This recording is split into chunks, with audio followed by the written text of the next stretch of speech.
सोलन में रैपिडो को लेकर विवाद गहराता जा रहा है। मंगलवार को ऑटो यूनियन के सदस्यों ने एक रैपिडो राइडर को पकड़कर जमकर विरोध दर्ज कराया। ऑटो यूनियन का आरोप है कि रैपिडो को ना तो परिवहन विभाग और ना ही किसी अन्य संबंधित विभाग से सोलन से संचालन की अनुमति मिली है। इसके बावजूद यह कंपनी अवैध रूप से अपनी सेवाएं चला रही है। ऑटो यूनियन का कहना है कि सोलन में प्रतिदिन 25 से 30 रैपिडो राइडर सवारियां उठा रहे हैं, जिससे स्थानीय ऑटो चालकों के रोजगार पर सीधा असर पड़ रहा है। ऑटो चालकों ने आरोप लगाया है कि रैपिडो को आरटीओ विभाग से कोई अनुमति प्राप्त नहीं है, फिर भी यह नियमों को ताक पर रखकर काम कर रही है। ऑटो चालकों ने कहा कि अगर कोई दुर्घटना होती है तो इसकी जिम्मेदारी कौन लेगा। उन्होंने प्रशासन से मांग की है कि अवैध रूप से चल रही बाइक टैक्सी सेवाओं पर तुरंत रोक लगाई जाए। वहीं दूसरी ओर रैपिडो को लेकर आम जनता की राय बंटी हुई नजर आ रही है। कुछ लोग इसे सस्ते, सुविधाजनक और समय की बचत करने वाला अच्छा विकल्प मान रहे हैं, जबकि कुछ लोग इसे स्थानीय परिवहन व्यवस्था के लिए नुकसानदायक बता रहे हैं।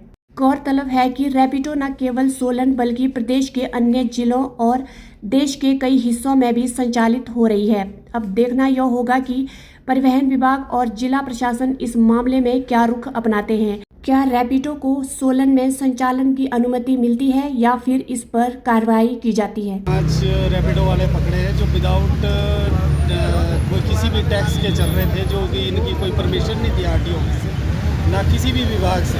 और ये बहुत टाइम से, ये सिर्फ 4-5 नहीं है, ये 20 से 25 तक सोलन में एक्टिव है, जो सुबह 4 बजे से रात को 12-1 बजे तक हमेशा सवारियाँ ढोते रहते हैं। और साथ में जो कुछ गाड़ियाँ हैं जोमेटो में लगी है, ब्लैंकेट में लगी है, ये भी सवारियाँ ढोने का पूरा काम कर रहा है। और जो कि इनकी वजह से हमारा पूरा का पूरा कारोबार जो चौपट हो चुका है इस टाइम में जी। इस बारे में आरटीओ विभाग को भी पहले बोला गया था, लेकिन उन्होंने भी किसी तरह की कोई कार्रवाई नहीं करी।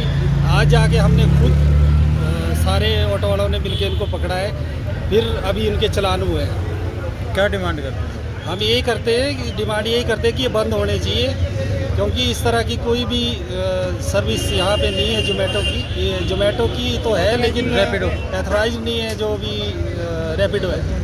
आप टैक्स की बात कर रहे हैं कि मतलब ये टैक्स पेयर कोई गाड़ी नहीं है, व्हीकल नहीं है, परंतु इनका टैक्स जो है वो कंपनी से जाता है, पूरा करोड़ में इनका टैक्स जाता है। नहीं, ये इनके अलाउड नहीं है ना जी, ना तो ये आरटीओ ऑफिस से अलाउड है, ना ही और किसी डिपार्टमेंट से अलाउड है। जो रैपिडो है पूरे देश में चल रहा है। रैपिडो है, लेकिन ये सोलन में नहीं है, ना ही हिमाचल में, कहीं पे भी नहीं है। अभी कुछ दिन पहले शिमला में ही पकड़ दे, उन्होंने भी यही बात बोली थी। और इनका किराया आप देखेंगे तो 100 रुपये शूल यूनिवर्सिटी, 40 रुपये आपका कहीं भी आप चले जाएंगे वो 40 रुपये में। इससे हमारे को ही नहीं फ़र्क, जो भी टैक्सी, जितने भी टैक्सी वाले हैं उनको भी फ़र्क पड़ रहा है। उन्होंने भी पकड़े थे, बस वालों को भी फ़र्क है, और तो हमारे को तो यही है। इससे रोजगार का साधन भी खुला है। जो ये युवा हैं, कई ऐसे बच्चे हैं जो लाइब्रेरी में पढ़ रहे हैं, पार्ट टाइम विभाग इनको परमिशन देता है और इनको परमिशन देता है, तो हमारे को कोई व्हाइट प्लेट में चले, कल को एक्सीडेंट हो जाए तो कौन जिम्मेवार होगा उसका ना? इसके लिए पीली प्लेट होती है ना जी। हम भी तो कर रहे हैं, हम भी तो टैक्स भरे, तो टैक्स चोरी कर रहे हैं सरकार का।